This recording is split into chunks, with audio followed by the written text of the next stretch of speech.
ನನಗೆ ಕೆಲವು ಸಲ ಗೊತ್ತಾಗ್ತದೆ, ನಾನು ಎಲ್ಲಿ ಹೊಸ ಒಂದು ಜಾಗಕ್ಕೆ ಹೋದ್ರೆ ಶುರುವಿನ ದಿವಸ ಅಲ್ಲಿ ಎಂಗ್ಸೈಟಿ ಎಂಥದ್ದು ಸರಿ ಇಲ್ಲ, ಸರಿ ಉಂಟು, ಅದು ಉಂಟು, ಇದು ಉಂಟು ಅಂತ ಈ ಎಂಗ್ಸೈಟಿಯಲ್ಲಿ ನಿದ್ರೆ ಬರೋದಿಲ್ಲ. ಎರಡನೇ ದಿವಸ ಬರ್ತದೆ. ಆದರೆ ಆ ಬರಲಿಲ್ಲ ಅಂದರೆ ನೀನು ಹೇಳಿದಾಗೆ ಓಹ್ ಬರಲಿಲ್ಲ, ನಿದ್ರೆ ಬರಲಿಲ್ಲ, ಏನಾಗಿದೆ ಅಂತ ಅದು ನನಗೆಲ್ಲ ಗೊತ್ತಿದ್ರೂ ಇದಾಗ್ತದೆ. ಆದರೆ ಇತ್ಲಾಗೆ ನಾನು ನೀವು ಹೇಳಿದೆಲ್ಲ 2-3 ಗಂಟೆ ನಿದ್ರೆ ಸಾಕು, ಮನುಷ್ಯನಿಗೆ 6-7 ಗಂಟೆ ನಿದ್ರೆ ಬೇಡ ಅಂತ ತುಂಬ ರಿಸರ್ಚ್ ಸ್ಟಡೀಸ್ ಎಲ್ಲ ತೋರಿಸಿ, ಇದರ ನಂತರ ನಾನು ಸ್ವಲ್ಪ ಎಂಗ್ಸೈಟಿ ಕಮ್ಮಿ ಆಗಿದೆ ಈಗ.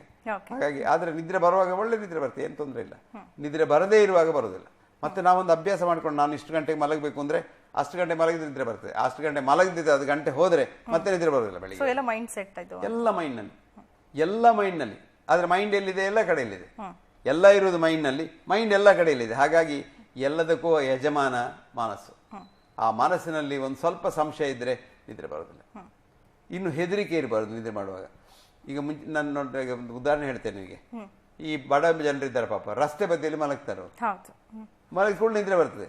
ನಮಗೆ ಮಲಗುವಾಗ ಬಾಗಿಲೆಲ್ಲ ಹಾಕ್ಕೊಳ್ಬೇಕು, ಕಳ್ಳರು ಬರ್ತಾರ, ಮತ್ತೆ ಸ್ವಲ್ಪ ಇದು ಬೆಡ್ ಬೇಕು, ಎಲ್ಲ ಹಾವು ಬರ್ತದ, ಮತ್ತೊಂದು ಇದು ಬೇಕು, ಎಲ್ಲ ಬೆಕ್ಕು ಬರ್ತದ, ಇದೆಲ್ಲ ಹ್ಯಾಂಗಪ್ಸ್. ಇದೆಲ್ಲ ನಿದ್ರೆ ಬರೋದಿಲ್ಲ. ಅದೆಲ್ಲ ಉಂಟಾ ಇಲ್ವಾ, ಅದ್ರ ಬಂದ್ ಮಾಡಿದ ಮನೆಗೆಲ್ಲ ಕಳ್ಳರು ಬರ್ತಾರೆ ರಾತ್ರಿಗೆ, ಇದನ್ನೆಲ್ಲ ಆಲೋಚನೆ ಮಾಡ್ಕೊಂಡು ನಿದ್ರೆ ಬರ್ಲಿಕ್ಕೆ ಕಷ್ಟ. ಮತ್ತೆ ಈಗಿನ ಕಾಲದಲ್ಲಿ ನೋಡು, ಒಂದು ರೂಮಿನಲ್ಲಿ ಅಲ್ಲಿ ಫ್ರಿಡ್ಜ್, ಅದೊಂದು ಗುಡ್ರು ಅಂತ ಶಬ್ದ ರಾತ್ರಿಗೆ, ಮತ್ತೊಂದು ಇನ್ನೊಂದು ಶಬ್ದ, ಮತ್ತೆ ಈ ಎಲೆಕ್ಟ್ರೋಮ್ಯಾಗ್ನೆಟಿಕ್ ಎನರ್ಜಿ ನಮ್ಮ ರೂಮ್ನಲ್ಲೆಲ್ಲ. ಒಂದು ಈಗಿನ IT ಮಕ್ಕಳ ರೂಮ್ನಲ್ಲಿ ನೋಡಬೇಕು, ಒಂದು ಕಂಪ್ಯೂಟರ್, ಒಂದು ಲ್ಯಾಪ್ಟಾಪ್, ಒಂದು 3 ಮೊಬೈಲ್ ಫೋನು, ಅದು ಹತ್ಲಾಗಿಂದ ಇದು ಆಗ್ತಾ ಇದ್ದು, ವೈಫೈ ರೂಮ್ನಲ್ಲೆಲ್ಲ ವೈಫೈ, ಇದೆಲ್ಲ ಆರೋಗ್ಯಕ್ಕೆ ಭಾಳ ಹಾಳು, ನಿದ್ರೆಗೂ ಹಾಳು. ಹಾಗಾಗಿ ನಿದ್ರೆ ಸರಿಯಾಗಿ ಬರುವುದಿಲ್ಲ. ಬೆಳಿಗ್ಗೆ ಬೇಗ ಇದ್ರೆ ಒಳ್ಳೇದು. ಯಾಕಂದ್ರೆ ನಮ್ಮ ಈ ಹಾರ್ಮೋನ್ ಸೆಕ್ರೇಷನ್ ಒಂದು 2 ಗಂಟೆ ಆಗುವಾಗ ಶುರು ಆಗ್ತದೆ. ಬೆಳಿಗ್ಗೆ 2 ಗಂಟೆಗೆ ಅದು ಹೀಗೆ ನಿಧಾನದಲ್ಲಿ ಮುಂದೆ ಹೋಗ್ತದೆ.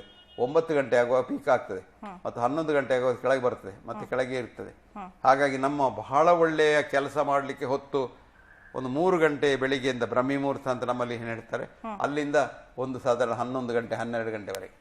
ಮಧ್ಯಾಹ್ನ ಮೇಲೆ ನಮ್ಮ ಮೆದುಳು ಅಷ್ಟು ಚುರುಕಾಗಿ ಕೆಲಸ ಮಾಡೋದಿಲ್ಲ. ಅದಕ್ಕೆ ನಾನು ಹೇಳುದು 6 ಗಂಟೆ ನಂತರ ನನ್ನ ಮೆದುಳು ಕೆಲಸ ಮಾಡೋದಿಲ್ಲ ಅಂತ. ಹಾಗಾಗಿ 6 ಗಂಟೆ ಮೊದಲೆಲ್ಲ ಆಗಬೇಕು. ಹಾಗೆ ಒಂದು ಲೆಕ್ಕದಲ್ಲಿ ನೋಡಿದ್ರೆ ಬೆಳಿಗ್ಗೆ ಬೇಗ ಎದ್ರೆ ಒಳ್ಳೇದು. ಆದರೆ ಕೆಲವರು ಏನು ಮಾಡ್ಕೊಳ್ತಾರೆ, ಅಭ್ಯಾಸ ಮಾಡ್ಕೊಳ್ತಾರೆ, 12 ಗಂಟೆವರೆಗೆ ನಿದ್ರೆ ಬರೋದಿಲ್ಲ ಅವರಿಗೆ, 1 ಗಂಟೆವರೆಗೆ ನಿದ್ರೆ ಬರೋದಿಲ್ಲ, ಮತ್ತೆ ಮಲಗಿದ್ರೆ 8 ಗಂಟೆವರೆಗೆ ಮಲಗ್ತಾರೆ.